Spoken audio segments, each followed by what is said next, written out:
আমি যখন ইন্টারমিডিয়েট পরীক্ষা দেই তখন আব্বার হঠাৎ চিন্তায় পরিবর্তন ঘটলো।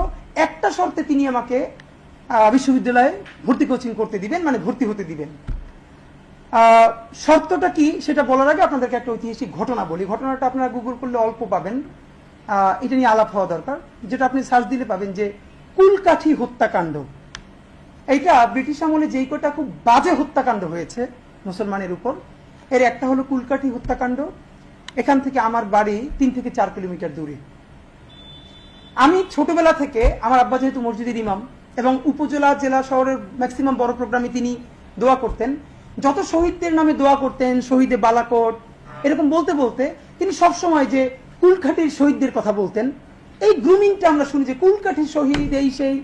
তাহলে বই পুস্তক পড়ার আগে এই গল্পটা যেরকম জেনেছি, কুলকাঠিতে পাশাপাশি, এটা হলো ঝালকাঠি জেলার নলছিটি উপজেলার 2টি ইউনিয়ন, একটা হলো পোনাবালিয়া, একটা হলো কুলকাঠি, পাশাপাশি ইউনিয়ন।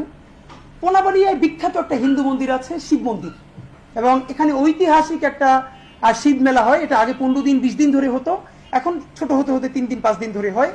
এর মানে অনেক হিন্দু জনগোষ্ঠীর মানুষ সেই শিববাড়ির মেলায় যেতেন। আর তারই পাশে মুসলিম কমিউনিটিও প্রচুর। সেখানে একটা মসজিদ আছে। গল্পটা এরকম যে শিববাড়ির মন্দিরে যারা উপাসনা করতে যেতেন তারা তো বিভিন্ন পথ থেকেই যেতেন।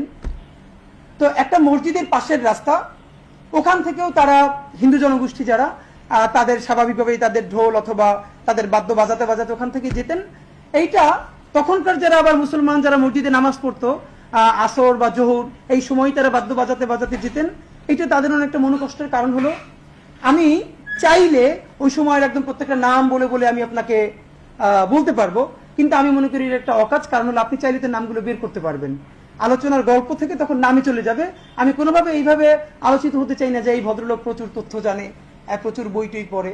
আমার বরং এইটা বললে আমার ভালো লাগে যে আমি রাস্তাঘাটে রাজপথে আমরা যা দেখি এখান থেকে শিখি।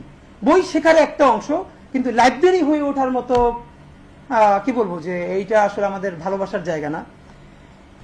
গল্পটা হলো এরকম যে মুসলমানরা হিন্দু কমিউনিটির সাথে 3 থেকে 4 বার বসলেন যে কাইন্ডলি এই পথটা ব্যবহার না করে অন্য পথ থেকে তারা যেতে পারে কিনা, অথবা নামাজের সময় যখন মসজিদ থেকে তারা যান, মসজিদের সামনে থেকে, তখন যেন অন্তত তাদের বাদ্যযন্ত্র না বাজিয়ে এখান থেকে যেন শান্তভাবে যান।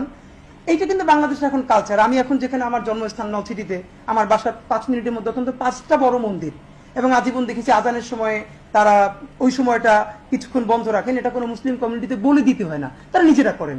আবার হিন্দুদের মন্দিরের পাহারা তো মুসলমানরা দেয়, এটা আমাদের ঐতিহ্য। যেটা হলো এটা নিয়ে একটা বিরাট ইস্যু হয়ে গেল। ইস্যু হতে হতে আমি আপনাদেরকে জাস্ট এটুকুন বলি যে মুসলমানরা এটা নিয়ে প্রতিবাদ করলেন দীর্ঘ করে। সময়টা 1927 সালে 2রা মার্চ মুসলমানরা বললেন যে আজকে শিববাড়ি মন্দির, এখান থেকে ঢোল বাজে আমরা যেতে দিব না।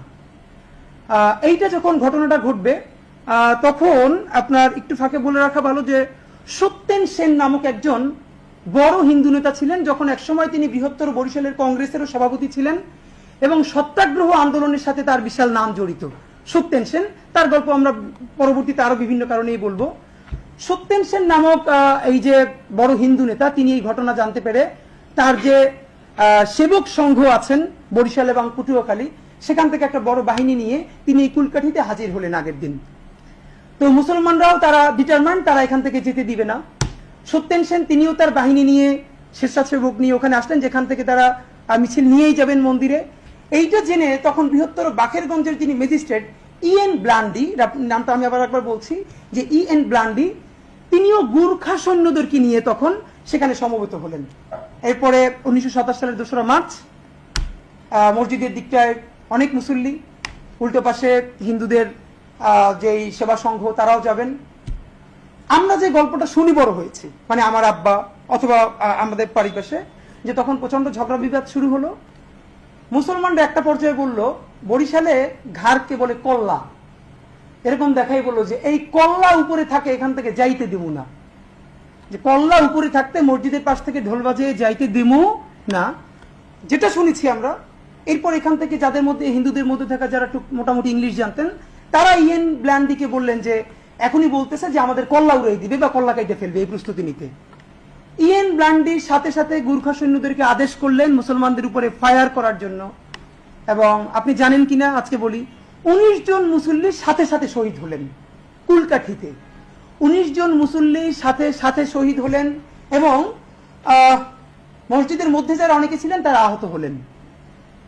তো কুলকাঠি হত্যাকাণ্ড ঘটলো 1927 সালের 2 মার্চ।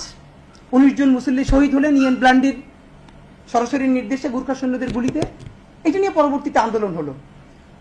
যেটা হলো ফাঁকে আপনাদেরকে বলি, শেরে বাংলা পরবর্তীতে সেই কুলকাঠিতে গেছেন এবং তিনি গিয়ে এই যারা শহীদ হয়েছে তাদের পরিবারকে জমি দেওয়ার চেষ্টা করেছেন। ওই গ্রামটাকে শহীদিয়া নামকরণ করেছেন। শহীদিয়া স্কুল, শহীদিয়া মাদ্রাসা নামে 2টো প্রতিষ্ঠান ওখানে করেছেন। এটা আপনারা সার্চ দিলে পাবেন। এখন আমি আপনাকে যে গল্পটা শোনাতে চাই, আব্বা যে কারণে আমার বিশ্ববিদ্যালয়ে ভর্তি হইতে রাজি হইলেন, মানে আমার কথা ফর্মাল হয়ে গিয়ে আপনারা বললেন, আমি ফর্মাল কথা বলতে চাই না, খুবই বৈঠকি আলাপে বলতে চাই। আব্বার দীর্ঘ মনোবেদনা, মুসলমানরা ইংলিশ না জানার কারণে 19 জন মুসলমানের তাজা প্রাণ ওইখানে শহীদ হয়ে গেছে। আব্বা মানে তৎকালীন আমার আব্বার মতো বহু মানুষ, তাদের এই মনোবেদনা যে মুসলমানরা বলেছে এই কল্লা থাকতে এইখান থেকে যাইতে দিব না, আর তাদেরকে ইন্টারপ্রেট করা হয়েছে এই কল্লা এখন কোপাই ফেলাই দেওয়া হবে বা ইসলামাও একটা কিছু। তো আব্বার কথা হইলো, সে আইসা বললো তার তো আজীবন বেদনা আছে, তার মানে তাদের যে মুসলমানরা ইংরেজি না শেখার ফলে এই যে তাদের সাথে ভুল বোঝাবুঝি তৈরি হলো এবং এতগুলো প্রাণ গেল। সুতরাং তুমি যদি ইংরেজি শিখে অথবা এই জেনারেল শিক্ষায় শিক্ষিত হইয়া তোমার এই শিক্ষা যদি বাঙালি মুসলমান যারা সংখ্যায় কোটি কোটি কিন্তু তাদের ক্ষমতা নাই, তাদের ভাষা নাই, তাদের জ্ঞান নাই, তারা গুলি খায়, শহীদ হয়, সর্বোচ্চ পরবর্তীতে 2-1 কাঠা জমি পায়, তাদের উপকারে যদি লাগে, শুধু এই কারণেই আমি তোমার বিশ্ববিদ্যালয়ে পড়তে দিতে রাজি।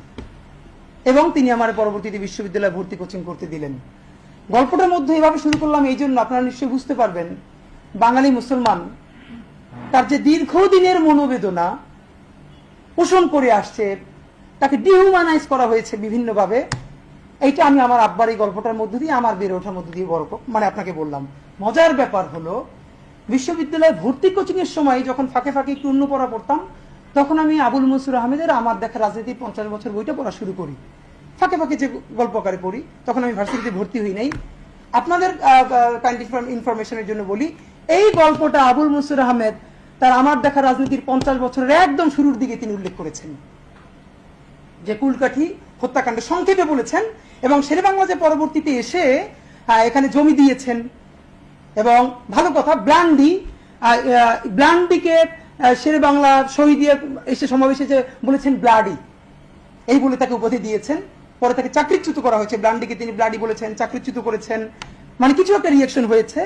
কিন্তু আফসোস দেখেন, এইরকম একটা গল্প আজকের আগে আপনারা কয়জন জানতেন আমি জানি না, যে এই গল্পটা কিন্তু 1927 সনের, এর মানে 100 বছর পুরনো তো হয় নাই, আমরা অনেকে জানি না। এর মানে গল্প যেভাবে নির্মিত হয়, গল্প কিভাবে হয়, গল্পের মধ্যে শব্দ, শব্দের রাজনীতি, এইগুলো না বোঝা পর্যন্ত আমরা আমাদের সার্বভৌমত্ব, আমাদের ক্ষমতা আমাদের কোনোদিন হয়ে উঠবে না।